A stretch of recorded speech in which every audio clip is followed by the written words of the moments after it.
أفادت وسائل إعلام محلية أن الفيفا بعث تحذيرا للاتحاد الإسباني لكرة القدم بسبب تدخل جهات حكومية في قضية الرئيس السابق أنخيل ماريا فيار، وهو ما قد يحرم إسبانيا من المشاركة في المونديال.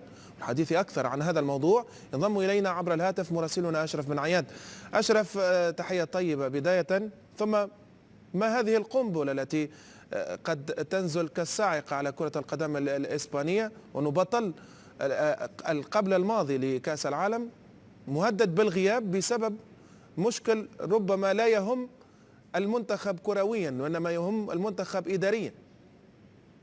مرحبا بك بديع. على العموم لحد الآن هي مجرد أخبار تملأ كل مواقع الصحف الرياضية الإسبانية. لو دخلتم أي موقع سواء في مدريد أو في برشلونة ستجدون هذا الخبر بأن إسبانيا مهددة بالإبعاد عن مونديال روسيا. لكن التصريحات الأخيرة لرئيس الاتحاد الإسباني لاريا تؤكد بأنه لا خطر على مشاركة إسبانيا، ولن تكون هناك أي جهة ستحرم المنتخب الإسباني من المشاركة. لكن الأخبار تؤكد بأن الفيفا بعث تحذيرا للاتحاد الإسباني لكرة القدم، بما أن المجلس الأعلى للرياضة وهي جهة حكومية في إسبانيا قامت بطرح واقتراح إعادة الانتخابات الخاصة برئاسة الاتحاد الإسباني لكرة القدم، وهذا ما تعتبره الفيفا حسب هذه الأخبار بأنه تدخل حكومي في عمل الاتحاد. كل هذا يدور أيضا بسبب شكاية للرئيس السابق أنخيل ماريا فيار.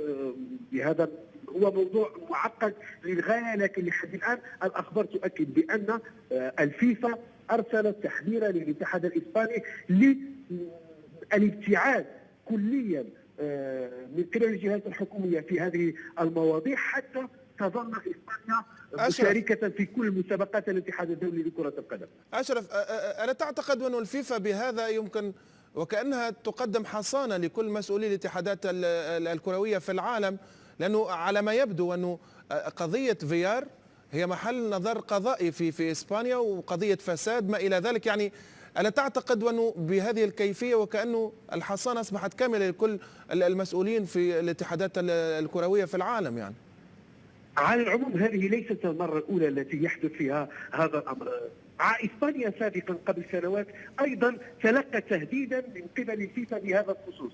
الفيفا تؤكد أن لا تدخل حكومي في عمل الاتحاد اليومي، ولهذا هناك قلق بين المشجعين الإسبان رغم التطمينات التي بعثها قبل قليل رئيس الاتحاد لاريا الرئيس الحالي للاتحاد.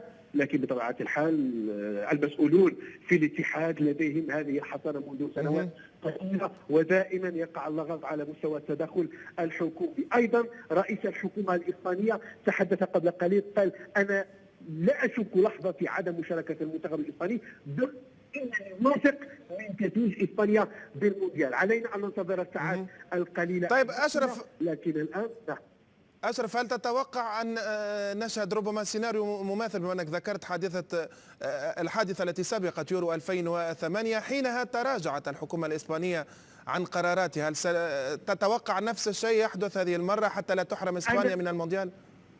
أنا شخصيا ما أتوقعه هو أنه سيكون هناك اجتماع لجاني فانتينو مع الوزير الإسباني إنيغو مينديز دي فيغو، وأيضا كاتب دولة الرياضة خوسيه رامون ليتي، لتوضيح هذه القضية. وهذا ما طرحه رئيس الاتحاد الإسباني لكرة القدم لاريا. لهذا كل هو تأكيد لخبر معين هو سابق لأوانه.